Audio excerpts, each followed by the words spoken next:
യേശുവേ നന്ദി, യേശുവേ സ്തുതി. എൻ്റെ പേര് മേഴ്സി ബാബു. ഞാൻ തൊടുപുഴയിൽ നിന്ന് വരുന്നു. എൻ്റെ ഇടവക മാറിക ഇടവകയാണ്. ഞാൻ ആദ്യമായി ഉടമ്പടി എടുത്തത് 13/2/2000 ആദ്യമായി ഉടമ്പടി എടുത്തത്. എൻ്റെ ഉടമ്പടിയിലെ ആദ്യത്തെ നിയോഗം എന്ന് പറയുന്നത് എനിക്ക് പരിശുദ്ധാത്മാവിൻ്റെ ഒരു അഭിഷേകം കിട്ടണം, ഒരിക്കലും ആർക്കും വെളിപ്പെടാത്ത ഒരു അഭിഷേകം കിട്ടണമെന്നാണ് ഞാൻ ആദ്യം ഒന്ന് വെച്ചിരുന്നത്. പിന്നെ ഞങ്ങൾക്ക് കുറച്ച് കടബാധ്യതകളുണ്ടായിരുന്നു, സ്ഥലം വിൽക്കാനുണ്ടായിരുന്നു. ഞങ്ങൾക്ക് സ്വന്തമായിട്ടൊരു വീടില്ല, 12 വർഷമായി ഞങ്ങൾ വാടകയ്ക്ക് താമസിക്കുന്നു. അപ്പോൾ എല്ലാം ഇങ്ങനെ പിന്നെ ഒരു 2 വ്യക്തികൾ ഞങ്ങൾക്ക് കുറച്ച് പൈസ തരാനുണ്ടായിരുന്നു, ആ പൈസ കിട്ടണം, ഇതൊക്കെയായിരുന്നു യോഗത്തിൽ വെച്ചിരുന്നത്. അപ്പോൾ ഉടമ്പടി എടുത്ത് 2 മാസം കഴിഞ്ഞപ്പോഴത്തേക്കും തരാനുള്ള ആൾ പൈസ തന്നു. പിന്നെ ഞങ്ങൾ വീടുണ്ടാക്കാനുള്ള ആഗ്രഹം ഉണ്ടായിരുന്നു. പക്ഷേ 1 വർഷത്തോളം ഞാനിവിടെ വന്നു 2019. അത് കഴിഞ്ഞപ്പോഴത്തേക്കും കോവിഡ് വന്നു കുറച്ച് നാളത്തേക്ക് പിന്നെ വരാൻ പറ്റിയില്ല. എന്നാലും പ്രാർത്ഥനയൊക്കെ നടത്തുന്നുണ്ടായിരുന്നു. ആ സമയത്താണ് ഞങ്ങൾക്ക് സ്ഥലമുണ്ട്, ഒരു വീട് പണി തുടങ്ങാമെന്ന് ഓർത്ത് 2021 വീട് പണി തുടങ്ങുന്നത്. വീട് പണി തുടങ്ങി കഴിഞ്ഞപ്പോഴത്തേക്കും മുടങ്ങി. വീണ്ടും മാതാവ് എന്നോട് പറയുന്ന പോലെ നീ കൃപാസനത്തിൽ പോകുന്നു പറയുമ്പോൾ തോന്നി. അതുപോലെ അപ്പോഴത്തേക്ക് എൻ്റെ ഉടമ്പടി പത്രിക കാണാതെ പോയിരുന്നു. അപ്പോൾ 2022 ഒക്ടോബർ മാസത്തിൽ വീണ്ടും ഞാനിവിടെ വന്ന് ഉടമ്പടി എടുത്ത് പ്രാർത്ഥിച്ചുകൊണ്ടിരുന്നു. അത് ആ കോവിഡിൻ്റെ സമയമൊക്കെ ആയതുകൊണ്ട് ഞാൻ കടയിൽ പോകുന്നുണ്ടായിരുന്നു. അപ്പോൾ എല്ലാ ദിവസവും പോകണ്ട. അപ്പോഴത്തേക്കും എനിക്ക് നല്ല ആത്മീയമായ മേഖലയിൽ വലിയൊരു ഉണർവ് കിട്ടി.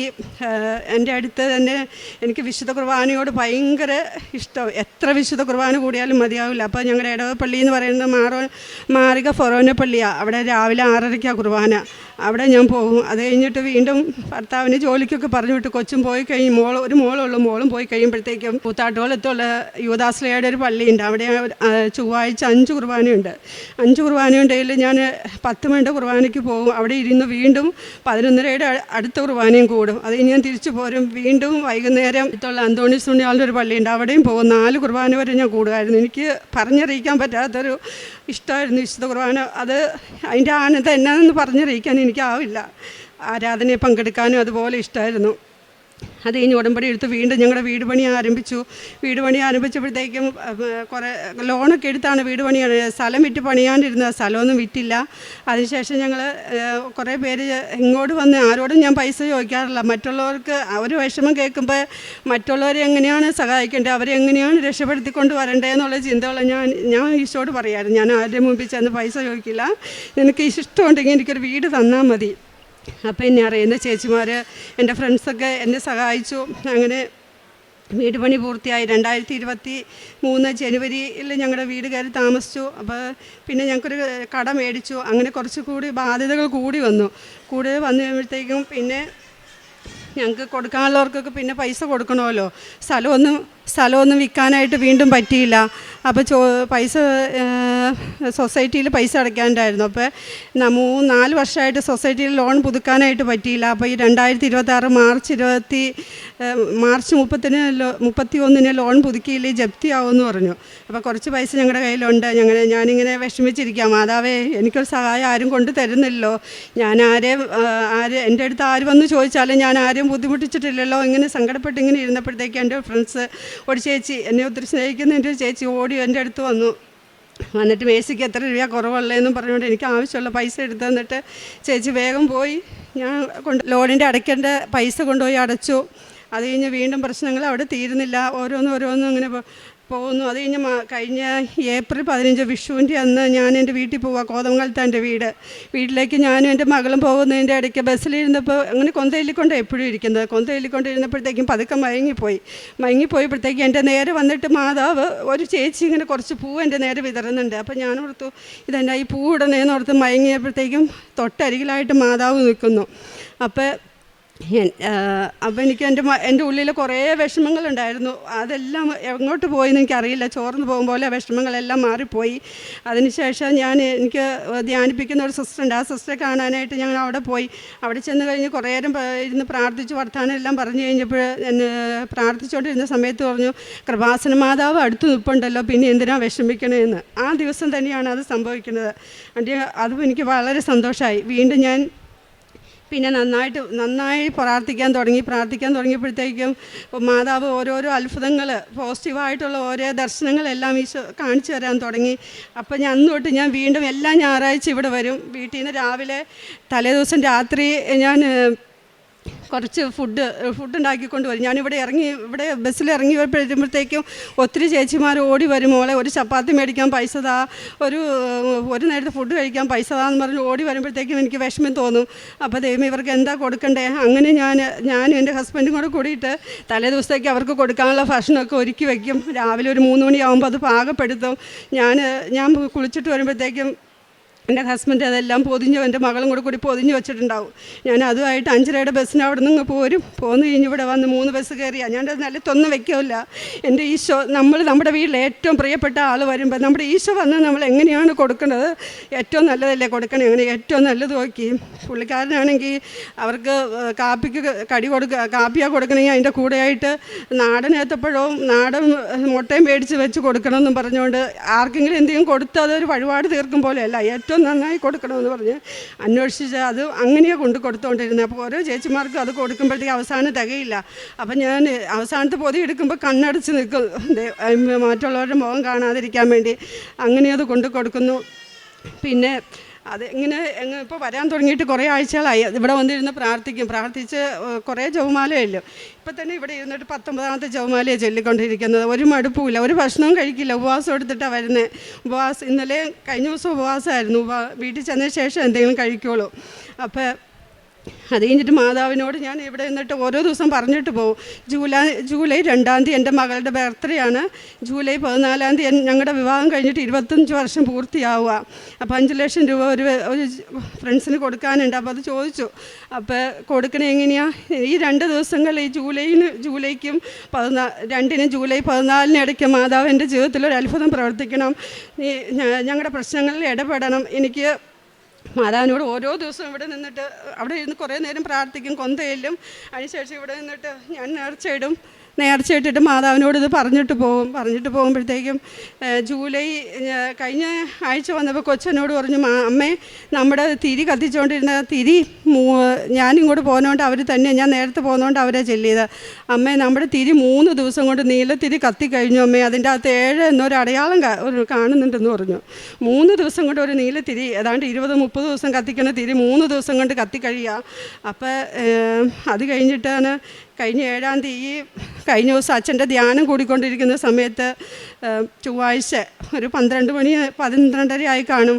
എൻ്റെ ഫ്രണ്ട്സായ ആ ചേച്ചി, എന്നെ ആദ്യം സഹായിച്ച ചേച്ചി എന്നെ ഓടി വന്നിട്ട്, മേഴ്സി എന്തിനാണ് വിഷമിക്കണേന്ന് പറഞ്ഞ് എനിക്ക് ആവശ്യമുള്ള പൈസ എടുത്ത് തന്നിട്ട് ചേച്ചി പോയി. മാതാവ് ചെയ്തു തന്ന അനുഗ്രഹത്തിന് 1000 നന്ദി പറയുന്നു. വീണ്ടും ഓരോ പ്രശ്നങ്ങൾ വരുമ്പോഴും ദൈവത്തിൻ്റെ കരം ഞങ്ങളെ താങ്ങി നിർത്തുന്നത് എങ്ങനെയാണെന്ന് പറയാൻ ഞങ്ങൾക്ക് കഴിയുന്നില്ല. എൻ്റെ ദൈവം തൻ്റെ മഹത്വത്തിൻ്റെ സമ്പന്നയിൽ നിന്ന് യേശുക്രിസ്തു വഴി ഞങ്ങൾക്ക് ആവശ്യമുള്ളതെല്ലാം തരും. ഈ വചനം ഞങ്ങളുടെ ജീവിതത്തിൽ ഓരോ ദിവസവും സംഭവിച്ചുകൊണ്ടിരിക്കുക. പിന്നെ ഉടമ്പടി എടുത്ത് 2019 ഉടമ്പടി എടുക്കുമ്പോൾ ഞാൻ മാതാവിനോട് ഇവിടെ നിന്നൊരു കാര്യം പറഞ്ഞിട്ടാണ് പോയത്. എനിക്ക് ഏറ്റവും ഇഷ്ടമുള്ളൊരു സാധനമാണ് ചായ കുടിക്കുക എന്ന് പറഞ്ഞാൽ. ചായ എത്ര ഗ്ലാസ് കുടിച്ചാലും ഭയങ്കര ഇഷ്ടമാണ്. അപ്പോൾ മാതാവിനോട് പറഞ്ഞു, 1 വർഷത്തേക്ക് എനിക്ക് ചായ കൂടി ഒന്ന് മാറ്റണം മാതാവ്, എന്നെ സഹായിക്കണമെന്ന് പറഞ്ഞു. ആ 1 വർഷത്തേക്ക് ഞാൻ ആഗ്രഹിച്ചത് ഇപ്പോൾ 7 വർഷമായി. 7 വർഷമായിട്ട് ഞാൻ ഒരു ഗ്ലാസ് ചായ പോലും പാൽ ചായ കുടിച്ചിട്ടില്ല, കട്ടൻ ചായ മാത്രമേ കുടിച്ചുള്ളൂ. മാതാവിന് വേണ്ടിയിട്ടാണ്, ഈശോയ്ക്കും മാതാവിനും വേണ്ടിയിട്ടാണ് ഞാനത് മാറ്റി വെച്ചത്. പിന്നെ ഈ 50 ദിവസം, ഈ 50 ദിവസം ജീവൻ നിലനിർത്താൻ വേണ്ടിയിട്ട് മാത്രം ഒരു നേരത്തെ ഫുഡ് കഴിച്ച് ഉപവാസം എടുത്താണ് ഞങ്ങൾ ഈസ്റ്റർ ആഘോഷിക്കുന്നത്. അങ്ങനെ ഒരുപാട് ഈശോയ്ക്ക് വേണ്ടി ഒരുപാട് കാര്യങ്ങൾ ചെയ്യാനായിട്ട്. പിന്നെ മറ്റുള്ളവർ ആര് നമ്മുടെ അടുത്ത് വന്നാലും ആരും വിഷമിപ്പിക്കാറില്ല. അവർക്ക് നമുക്കില്ലെങ്കിൽ പോലും അവർക്ക് ഉള്ളത് മാറ്റി വെച്ചിട്ട് നല്ലത് നോക്കി എടുത്ത് കൊടുത്തിട്ടേ ഉള്ളൂ. പിന്നെ വസ്ത്രമില്ല എന്ന് പറയുന്നവർക്ക് വസ്ത്രം എത്തിച്ചു കൊടുക്കാനും. പിന്നെ കഴിഞ്ഞ ക്രിസ്തുമസിന് ഒരു ചേച്ചീനെ ഞാൻ പരിചയപ്പെട്ടു. ആ ചേച്ചി ഇങ്ങനെ വിഷമങ്ങൾ പറഞ്ഞു കഴിഞ്ഞപ്പോഴത്തേക്കും ഒരു കുറച്ച് പൈസ അതിന് ഫുഡ് മേടിക്കാനായി കൊടുത്തു. മക്കൾക്ക് ക്രിസ്തുമസിന് ഒന്നും കൊടുക്കാനായിട്ടില്ല എന്ന് പറഞ്ഞ് കരഞ്ഞപ്പോഴത്തേക്കും കൊടുത്തു. അത് കഴിഞ്ഞിട്ട് അവരങ്ങ് പോയി കഴിഞ്ഞ് 2 ദിവസം കഴിഞ്ഞപ്പോഴത്തേക്കും പ്രാർത്ഥിക്കുന്ന ഒരു ചേച്ചി, കല്യാണം കഴിക്കാത്ത ഒരു ചേച്ചിയാണ്, ഒരു ടീച്ചറാണ്. ആ ടീച്ചർ എന്നെ കണ്ടിട്ട് പറഞ്ഞു, ഈ ഇടയാൾ ഒരു പാവപ്പെട്ട ഒരു വ്യക്തിനെ കണ്ടോയെന്ന് ചോദിച്ചു. അന്നേരം എനിക്ക് ആദ്യം ഓർമ്മ കിട്ടിയില്ല. അപ്പോൾ ഞാൻ പറഞ്ഞു കണ്ടായിരുന്നു എന്ന് പറഞ്ഞു. അന്നേരം അവർക്ക് എന്നാ ചെയ്തു കൊടുത്തതെന്ന് ചോദിച്ചു. ചെറിയൊരു സഹായം ചെയ്തെന്ന് പറഞ്ഞു. അത് ഈശോ കണ്ടിട്ടുണ്ട്, അത് അവർക്ക് ഒത്തിരി വിഷമിച്ചിരിക്കുന്ന സമയത്ത് അത് കിട്ടിയ, അതുകൊണ്ട് വളരെ ഈശോയുടെ അനുഗ്രഹം നിങ്ങൾക്ക് എങ്ങനെയായാലും ഉണ്ടാവാതിരിക്കില്ല എന്ന് പറഞ്ഞു. അങ്ങനെ പിന്നെ കോവിഡ് സമയത്ത് വീട്ടിലിരിക്കുകയാണല്ലോ, അത് പ്രാർത്ഥനാ ജീവിതം വളരെ നന്നായിട്ട് കൊണ്ടുപോകാനും ആ സമയങ്ങളിലെല്ലാം 40 ജപമാലയെല്ലാം ചെല്ലാനുള്ള കൃപ മാതാവ് തന്നു.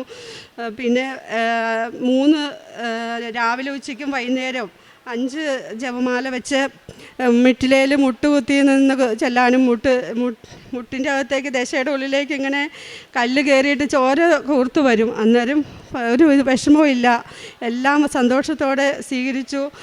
പരിശുദ്ധാത്മാവിൻ്റെ ഫലദാന വരങ്ങൾക്ക് വേണ്ടി ആഗ്രഹിച്ചു. ഒരിക്കലും ഒരു വിഷമമില്ലാതെ പ്രാർത്ഥിക്കാൻ കഴിയണം, തടസ്സങ്ങളില്ലാതെ.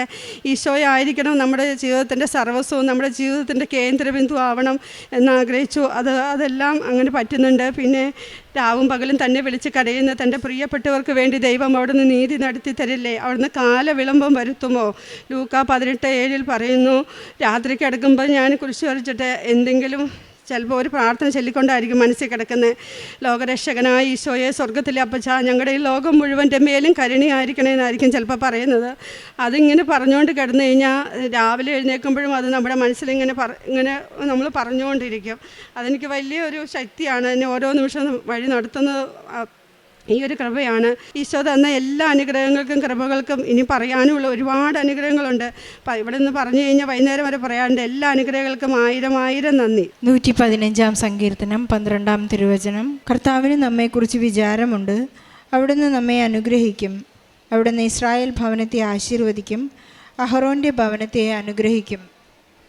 മേഴ്സി ബാബു എന്ന ഈ മകളുടെ പ്രത്യക്ഷീകരണ സാക്ഷ്യത്തിൽ നിന്ന് നമുക്ക് മനസ്സിലാക്കുന്നത്, സമയച്ചുരുക്കത്തിൻ്റെ അമ്മ, not by merit but by grace എന്ന ഉടമ്പടി അടിസ്ഥാനത്തിൽ അവരുടെ ജീവിതത്തിൽ സംഭവിച്ച വലിയ അത്ഭുതങ്ങൾക്ക്, അനുഗ്രഹങ്ങൾക്ക്, അഭിഷേകത്തിന് ഇന്ന് മേഴ്സി ബാബുവിടെ നന്ദി പറയുകയാണ്. 12 വർഷക്കാലമായി അവർ വാടകയ്ക്കാണ് താമസിച്ചിരുന്നത്. സ്വന്തം ഒരു വീട് എന്നൊരു വലിയ സ്വപ്നം അവർ മനസ്സിൽ വെച്ച് ഇവിടെ വന്ന് നിയോഗത്തിൽ വെച്ച് പ്രാർത്ഥിച്ച് അവർക്ക് പരിശുദ്ധ അമ്മ ലോൺ അടയ്ക്കേണ്ട സമയങ്ങളിലും പ്രതിസന്ധികളുടെ സമയങ്ങളിലുമെല്ലാം 7 എന്ന അടയാളത്തിൽ സ്നേഹവും സാമീപ്യവും നൽകി ഈശോയുടെ തിരുരക്തത്തോട് ചേർന്ന് അവിടുത്തെ വില കൊടുത്ത് വാങ്ങിയതിൻ്റെ വലിയ സാമീപ്യം നൽകി അനുഗ്രഹിച്ചതിൻ്റെ ഒരു സാക്ഷ്യം കൂടിയാണ്. പരിശുദ്ധ അമ്മയുടെ ദർശനത്തിൽ എല്ലാ സങ്കടങ്ങളും ഇല്ലാതായി എന്ന് ഈ മകളേറ്റ് പറയുകയുണ്ടായി. വിശുദ്ധ ഗ്രന്ഥത്തിൽ നമുക്ക് അറിയാവുന്നതുപോലെ പത്രോസ് താബോർ മലയിലെ രൂപാന്തരീകരണം ഈശോയ്ക്കുണ്ടായപ്പോൾ ഈശോയോട് പറയുന്നുണ്ട്, ഞാനിവിടെ 3 കൂടാരങ്ങൾ നിർമ്മിക്കാം, ഒന്ന് നിനക്ക്, ഒന്ന് ഏലിയായ്ക്കൊന്ന് മോശയ്ക്ക്. തന്നെ കുറിച്ച് മറന്നുപോകുന്ന ഒരു ജീവിതാനുഭവം പത്രോസിനുണ്ടായതായിട്ട് സുവിശേഷം നമ്മെ പരിചയപ്പെടുത്തുന്നുണ്ട്. അതുപോലെ തന്നെ നിന്നെപ്പോലെ നിൻ്റെ അയൽക്കാരനെ സ്നേഹിക്കാൻ സാധിക്കാവുന്ന തരത്തിലുള്ള കാരുണ്യ പ്രവൃത്തികൾ പോലും ചെയ്യാൻ ഇന്ന് ഈ സഹോദരിക്ക് സാധിക്കുന്നുണ്ട്. ഒരു സഹോദരനിവിടെ സാക്ഷ്യം പറയുകയുണ്ടായി. ബഹുമാനപ്പെട്ട ജോസഫ് അച്ഛൻ പറഞ്ഞിട്ടുണ്ട്, നിനക്കിഷ്ടമുള്ള കാര്യങ്ങൾ, നീ ആഗ്രഹിക്കുന്ന കാര്യങ്ങൾ മറ്റുള്ളവർക്ക് ചെയ്യണം, അപ്പോൾ മാത്രമേ നിന്നെപ്പോലെ നിൻ്റെ അയൽക്കാരനെ സ്നേഹിക്കാൻ സാധിക്കുകയുള്ളൂ എന്ന്. ആ സഹോദരന് ബിരിയാണി വളരെ ഇഷ്ടമായിരുന്നു. അപ്പോൾ അദ്ദേഹം പൊതിച്ചോറ് കൊടുത്തിരുന്നത് ബിരിയാണി, കാരണം എനിക്കിഷ്ടമുള്ളത് മറ്റുള്ളവർക്ക് വളരെ സന്തോഷത്തോടുകൂടി കൊടുക്കണം എന്നുള്ള താല്പര്യത്തോടുകൂടി ഈ കാരുണ്യപ്രവൃത്തികൾ ചെയ്തിരുന്നൊരു സാക്ഷ്യം ഉണ്ടായിരുന്നു. മേഴ്സി ബാബുവിൻ്റെ ഇതുപോലെ സമാനമായ ഒരു സാക്ഷ്യമാണ്. കാരണം മറ്റുള്ളവർക്ക് നാടൻ മുട്ടയും പഴവും കൊടുത്ത് അവരെ സന്തോഷിപ്പിക്കാൻ മാത്രം ഒരു വലിയ തുറന്ന മനസ്സ് ഈശോയെ സ്നേഹിക്കുന്നതാണ്. ഈശോയെ എത്രമാത്രം സ്വീകരിച്ചാലും ഈശോയെ സ്നേഹിച്ചാലും മതിയാകാത്ത ഒരു വിശുദ്ധ ജീവിതത്തിലേക്ക് ഇന്ന് ആനയിച്ച് ഉടമ്പടി വളരെ കൃത്യമായി ജീവിക്കാൻ ഇവർക്ക് സാധിക്കുന്നു. അതുപോലെ തന്നെ 25ാമത്തെ വർഷം അവരുടെ ജൂബിലിയാണ്, വിവാഹ ജൂബിലി. അതിനെ ഈശോയ്ക്ക് നന്ദി പറയുകയാണ്. വളരെ സമാധാനത്തോടുകൂടി എല്ലാ കാര്യങ്ങളെയും തരണം ചെയ്യാനുള്ള പരിശുദ്ധാത്മാവിൻ്റെ ശക്തിയും പരിശുദ്ധ അമ്മയുടെ സഹവാസവും പരിശുദ്ധ അമ്മ അവരോട് കൂടെ നടക്കുന്ന അനുഭവം അവർക്കുണ്ട്. ഈശോയ്ക്ക് പരിശുദ്ധ അമ്മയ്ക്ക് നന്ദി പറയാം. ഈ സാക്ഷ്യത്തോടൊപ്പം വീടില്ലാതെ, വഴിയില്ലാതെ, വെളിച്ചമില്ലാതെ, വെള്ളമില്ലാതെ ജീവിതത്തിൽ വാടകയ്ക്ക് ജീവിക്കുന്ന വളരെ സങ്കടപ്പെടുന്ന എല്ലാ മക്കളുടെയും നിയോഗങ്ങളെ കണ്ണുനീരിനെ ഈ സാക്ഷ്യത്തോട് ചേർത്ത് വെച്ചുകൊണ്ട് മെഴ്സി ബാബുവിൻ്റെ ഈ സാക്ഷ്യത്തിന് ഈശോയ്ക്കും പരിശുദ്ധ അമ്മയ്ക്കും നല്ലൊരു കയ്യടി നൽകി ഈ സാക്ഷ്യം നമുക്ക് സമർപ്പിക്കാം. അത്യപൂർവ ദൈവാനുഭവങ്ങൾ ഇനി നിങ്ങൾക്കും സ്വന്തം. ഈ യൂട്യൂബ് ചാനൽ ഇതുവരെ സബ്സ്ക്രൈബ് ചെയ്തിട്ടില്ലെങ്കിൽ ഇപ്പോൾ തന്നെ സബ്സ്ക്രൈബ് ചെയ്യുക. ഈ വീഡിയോ ഇപ്പോൾ തന്നെ നിങ്ങളുടെ സുഹൃത്തുക്കൾക്ക് ഷെയർ ചെയ്തുകൊണ്ട് കർത്താവിൻ്റെ പ്രേക്ഷിതരാകുക.